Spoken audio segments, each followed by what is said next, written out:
Define resolving power of a compound microscope. How does the resolving power of a compound microscope change? तो reasons पूछे कैसे change होगी, लेकिन ये एक क्योंकि टू मार्कर है ये 2 लाइन्स में ख़त्म हो जाना चाहिए, पर आपको रिजॉल्विंग पावर की ज़्यादा जानकारी नहीं है। तो मैं अभी जो आपको पढ़ाने जा रहा हूँ वो सोल्यूशन नहीं है, वो एक्सप्लेनेशन है। बाद में मैं आपको बताऊँगा बोर्ड एग्जाम में कितने कम शब्दों में से लिखना है। आइए देखते हैं क्या होता है। डिफ्रैक्शन की बात करते हैं ज़रा सबसे पहले। डिफ्रैक्शन में हमने इंटेंसिटी का पैटर्न देखा था। इंटेंसिटी का पैटर्न था I0 sine square beta by beta square,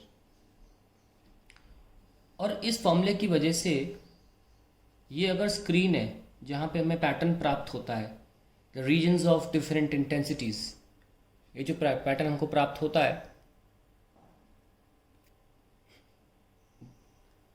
वो इस तरीके से मिलता है कि सबसे सेंटर पे मैक्सिमम ब्राइटनेस होती थी और बाकी ब्राइटनेस बहुत कम हुआ करती थी। ऊपर से ये वाली दुगनी होती थी 2 टाइम्स, अगर ये हमारी बीटा है तो ये 2 टाइम्स बीटा होती थी। ये थिकनेस बीटा से दिखाते थे इंटरफेरेंस में, वही लेटर यूज़ कर रहा हूँ। ये बीटा और ये बीटा अलग है, यहाँ बीटा कुछ और है, pi b sine theta by lambda हुआ करता था। हालांकि आपको इसकी जानकारी की आवश्यकता नहीं है इस चीज़ को समझने के लिए, मैं अभी सिर्फ पैटर्न बना रहा हूँ कि इंटेंसिटी सबसे ज़्यादा सेंटर पे होती थी और बाकी जगहों पर बहुत कम होती थी। ये भी कि फैक्चुअली जान लीजिए अभी क्यों होती थी, कैसे होती थी, इसका भी कोई ज़रूरत नहीं जानने की ना।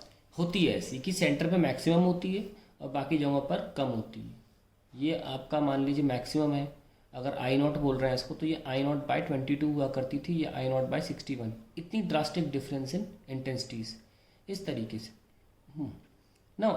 ये इंटेंसिटी पैटर्न था इंटेंसिटी का, क्योंकि अगर आप sine square beta beta square को प्लॉट करेंगे इंटेंसिटी, आपको ऐसा ग्राफ मिलेगा ना। जब आप डिफ्रैक्शन कर रहे होते हैं there can be 2 ways by which you can do diffraction, either by a slit, यानी कि रेक्टेंगुलर अपर्चर, आप एक छेद ले लें रेक्टेंगुलर अपर्चर वाला, आप लाइट को रेक्टेंगुलर जगह से भेजें, और या तो आप एक सर्कुलर पोर्शन ले लें जहाँ से लाइट जा सकती हो। दोनों ही दो केसेस में अलग अलग पैटर्न हमें मिलता है शेप में। अगर हम ऐसा लेते हैं तो हमको पैटर्न मिलता है ऐसा कि बीच वाली ब्राइटनेस होगी ब्राइट, और हम सब जानते हैं कि आगे जो ब्राइट वाली हैं वो कम हो जाती हैं, और फिर जो ब्लैक वाली होगी वो ऐसे होगी और अगली ब्राइट कम होगी। ठीक है, तो इस तरीके का रेक्टेंगुलर पैटर्न मिलता है। वो जो फ्रिंजेस होती हैं रेक्टेंगुलर शेप की होती हैं। पर अगर हम सर्कुलर अपर्चर से, सर्कुलर ओपनिंग से अगर हम डिफ्रैक्शन करते हैं तो हमको ऐसा पैटर्न नहीं मिलता, हमको मिलता है ऐसा पैटर्न। सेंटर वाला दीवार पे जो पैटर्न मिलेगा हमें, जो स्क्रीन पे पैटर्न मिलेगा वो ऐसा होगा कि सेंटर पे एक ब्राइट सर्कुलर डिस्क होगी, ब्राइट ब्राइट, उसके बाद फिर ब्लैक पोर्शन आएगा, ऐसा कॉन्सेंट्रिक रिंग्स बनती चली जाएंगी, फिर वाइट पोर्शन आएगा जो काफ़ी कम होगा बीच वाले से। अब इस सेंटर वाली जो ब्राइट फ्रिंज है ना, इसको हम बोलते हैं एरी डिस्क, एरी डिस्क, और ये सेंटर वाले को दिखाती है। तो अगर मैं इस पैटर्न पे बनाना चाहूँ कि एरी डिस्क कहाँ है, तो इस पूरे इंटेंसिटी को घेरती है ऐसे एरी डिस्क। तो रिप्रेजेंट, इस एरी डिस्क का रिप्रेजेंटेशन है कि कैसे सेंटर से कोने तक इंटेंसिटी वेरी कर रही है। मतलब ब्राइटनेस होगी और हल्की हल्की धुंधलापन शुरू हो जाएगा यहाँ पे आते आते। तो ये जो ब्राइट एरी डिस्क है, सेंट्रल ब्राइट फ्रिंज, जब सर्कुलर ओपनिंग होती है तो ऐसी होती है। तो अभी हम सिर्फ इस एरी डिस्क की बात करने वाले हैं, इसके बाद वाली ब्लैक पट्टी की नहीं, उसके बाद वाली वाइट पट्टी की नहीं। तो ये जो मैक्सिमम इंटेंसिटी हमें मिलती है सेंटर पे, और हमें पैटर्न में, यानी कि दीवार पे जो हमें पैटर्न मिल रहा है डिफ्रैक्शन का, उसमें अगर सर्कुलर ओपनिंग है तो हमें कॉन्सेंट्रिक रिंग्स मिलती हैं। और जो बीच की ब्राइट डिस्क है उसको हम एरी डिस्क बोलते हैं, और एरी डिस्क का ही ये पैटर्न होता है। इस तरीके का इंटेंसिटी वेरिएशन होता है with the screen distance from the centre. Now ये सब जानने के बाद हम आगे बढ़ सकते हैं चीज़ों को समझने के लिए। ठीक है, तो लेट्स अंडरस्टैंड, क्योंकि अगले पेज पे अगला क्वेश्चन है, I need to have a different page.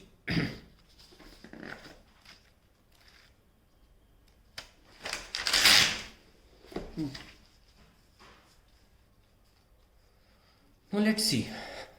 तो जब आप एक माइक्रोस्कोप से दो ऑब्जेक्ट्स देखते हैं, क्योंकि रिजॉल्विंग का मतलब यही होता है कि आप दो ऑब्जेक्ट्स को देख रहे हैं और दो ऑब्जेक्ट्स एक दूसरे में मर्ज तो नहीं हो गए। अगर मर्ज हो जाएंगे तो रिजॉल्व नहीं कर पाओगे। तो अगर आप दो ऑब्जेक्ट्स देख रहे हैं, एक ऑब्जेक्ट ये, एक ऑब्जेक्ट ये, तो हमें माइक्रोस्कोप से जो इमेज मिलती है फाइनल, वो डिफ्रैक्टेड इमेज मिलती है। और हम उसके डिफ्रैक्टेड इमेज के सिर्फ सेंट्रल मैक्सिम की बात कर रहे हैं। हमें जो इमेज मिलेगी, यहाँ बना रहा हूँ मैं, सपोज ये डिफ्रैक्टेड इमेज है और इसका एरी डिस्क मिले पे हम मेनली ध्यान दे रहे हैं। तो इस ऑब्जेक्ट की जो इमेज है वो डिफ्रैक्टेड है और हम उस डिफ्रैक्टेड इमेज की एरी डिस्क बना रहे हैं। यहाँ पे हमें इस तरीके से इमेज मिलती है, फैली हुई। ठीक है, और यह दूसरा ऑब्जेक्ट, देखिए अपनी मर्जी से आप एरो बना सकते हैं, बस दो एंड्स को जोड़िए। जो नीचे वाला ऑब्जेक्ट है उसे ऊपर बनाइए और जो ऊपर वाला ऑब्जेक्ट है उसका सेंटर नीचे बनाइए। बना लिया। और एक और एरी डिस्क इस वाले की ऐसे मिलेगी। नाउ मैंने जानबूझ के ऐसा किया है कि इसका सेंटर, इस वाले का सेंटर इसके सर्कमफ्रेंस पे, इस वाले का सेंटर इसके सर्कमफ्रेंस पे। इसका मतलब दोनों का जो डायमीटर है वो सेम है। तो दो ऑब्जेक्ट्स जो हैं उनकी डिफ्रैक्टेड इमेजेस हमको मिली है। कुछ इस तरीके से मिली है कि इनके सेंटर्स एक दूसरे के सर्कमफ्रेंस पे लाई करते हैं।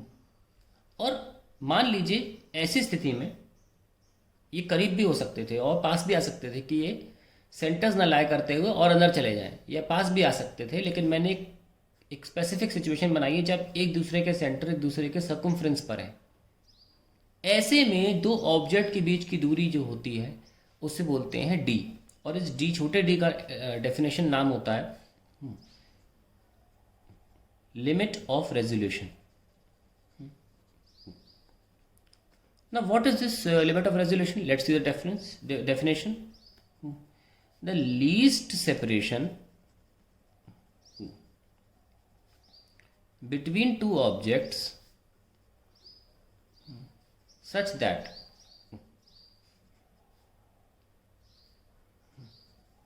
their diffracted images can be viewed distinctly मतलब अलग अलग। कहने का मतलब है ये वो सेपरेशन है मिनिमम जिस पर अभी भी ये दो ऑब्जेक्ट्स के रूप में देखे जा सकते हैं। अलग अलग ऑब्जेक्ट्स, कोई देखने वाला कह सकता है कि दो अलग ऑब्जेक्ट। अगर इससे ज़्यादा करीब आए, माइक्रोसॉफ्ट की अब औकात नहीं है अब इन दो ऑब्जेक्ट्स को जुदा देखने की, तो लिमिट ऑफ रेजोल्यूशन इसलिए नाम रखा गया कि लिमिट हो गई भाई। इसके आगे अगर और कम दूरी पर आ गई ऑब्जेक्ट तो अब रिजॉल्व नहीं हो पाएगा। That is called limit of resolution, the minimum distance between the two object such that the diffracted images can be distinctly viewed. And resolving power definition is 1/d. तो what is power? It is a reciprocal of limit of resolution. ये exactly सिर्फ यही एक line आपको exam में लिखनी है। It is a reciprocal of limit of resolution. और अगर आप चाहें तो लिख सकते हैं where limit of resolution is this. अब इसका पैटर्न पे क्या असर पड़ता है, इंटरफेरेंस पैटर्न पे? मैंने आपको दिखाया था कि एरी डिस्क को आप सेंट्रल पैटर्न से दिखाते हैं। ये मान लीजिए ऑब्जेक्ट 1 है, ये उसके एरी डिस्क का ब्राइट फ्रिंज है, सेंटर वाला।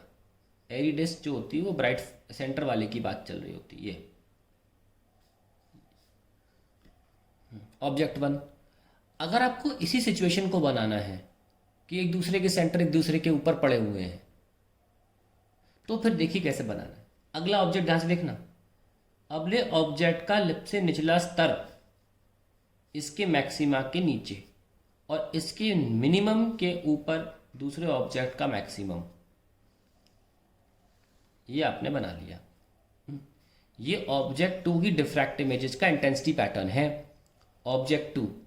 Now how do you define this situation in this form? The two objects are just resolved. ये जस्ट वाली कंडीशन है ना, ज्यादा है तो बढ़िया है, कम है तो game over.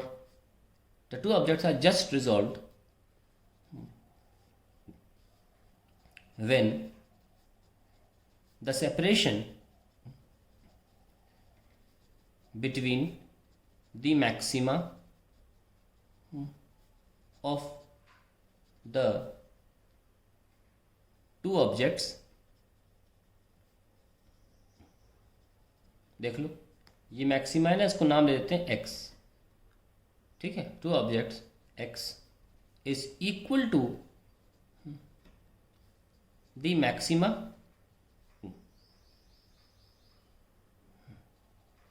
and minima of any one object। मैक्स, चलो इसकी बात कर, इस टू की बात कर लेते हैं। दी मैक्सिमा और इसी ऑब्जेक्ट का मिनिमा, इसको बोलते हैं y। y तो अगर x इक्वल टू y है तो ये कंडीशन है जस्ट रिजॉल्व की। अब अगर ये करीब आ गए तो ये तो कभी भी चेंज नहीं हो सकता, क्योंकि ये तो एक ही ऑब्जेक्ट का है ना, ये पैटर्न थोड़ी चेंज हो जाएगा। हाँ, ऑब्जेक्ट पास आ गए, so if x less than y, यानी कि पास आ गए तो मैक्सिमा तो पास आ जाएंगे, पर ये दूरी y कभी चेंज नहीं हो सकती। So if x is less than y, इस कंडीशन को बोलते हैं हम अनरिजॉल्व्ड। और if x is greater than y तो हम बोलते हैं वेल रिजॉल्व्ड। और ये just resolved, unresolved, well resolved, ये रेली क्राइटेरियाज हैं। साइंटिस्ट था रेली, जिसने स्कैटरिंग के बारे में भी काफ़ी बताया है। रेली क्राइटेरिया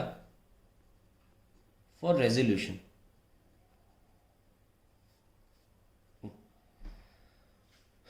तो that is the whole story about resolving power. Now let's see how to write the question का आंसर in board exam.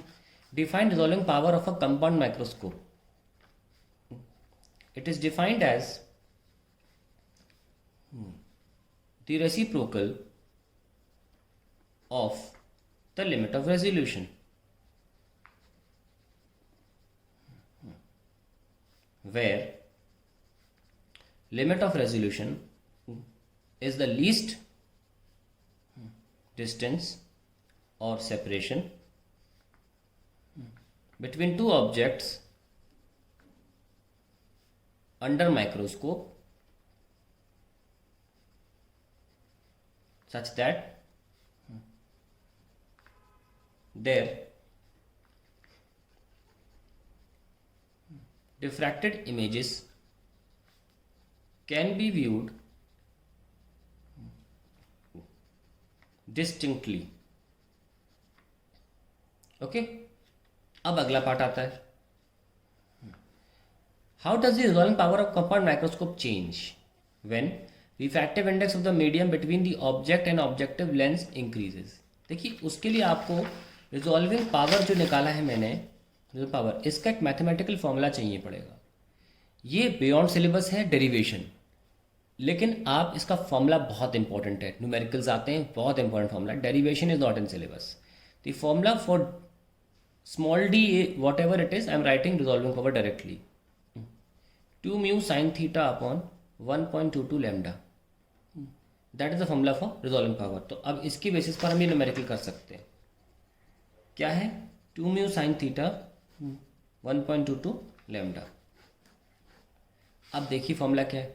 अगर refractive index between the object and objective lens increases, तो हम देख रहे हैं कि RP जो है वो म्यू से डायरेक्टली प्रोपोर्शनल है, तो RP increases. That is the first part. Second, wavelength of radiation used is increased. RP का वेवलेंथ से इनवर्स रिलेशन है, तो वेवलेंथ बढ़ाएंगे तो आरपी भी घट जाएगा। ये सेकंड पार्ट होगा। अब एक और इंपॉर्टेंट बात देखिए, जाते जाते बता देते हैं ये भी। ये जो लाइट है ना, एक ऑब्जेक्ट जो एक कोन बना रही है लाइट का, इसका सेमी वर्टिकल एंगल देखिए क्या है। ये है वो थीटा जो फॉर्मूले में है, ठीक है। तो इस कोन ऑफ लाइट का सेमी वर्टिकल एंगल जो है वो थीटा है। अब हम इसको बोलते हैं अपर्चर डायमीटर, या तो ए से दिखा दो या डी से। अगर ये अपर्चर ज़्यादा होता तो एंगल ज़्यादा होता, यानी कि resolving power depends on theta and theta depends on aperture diameter. इस फॉर्मूले में कहीं अपर्चर डायमीटर दिखता नहीं है, तो लोग सोचते हैं इंडिपेंडेंट है। नहीं, इंडिपेंडेंट नहीं है, डायरेक्टली प्रोपोर्शनल है। सो ये भी बात जान लें, क्योंकि अब आगे सवाल आएगा तो मैं दोबारा एक्सप्लेन नहीं करूंगा इस पूरी चीज़ को कि अपर्चर डायमीटर में भी डायरेक्ट रिलेशन है, हालांकि ये फॉर्मूले में नहीं दिखता पर वो थीटा में छुपा हुआ है। That is the end of the solution.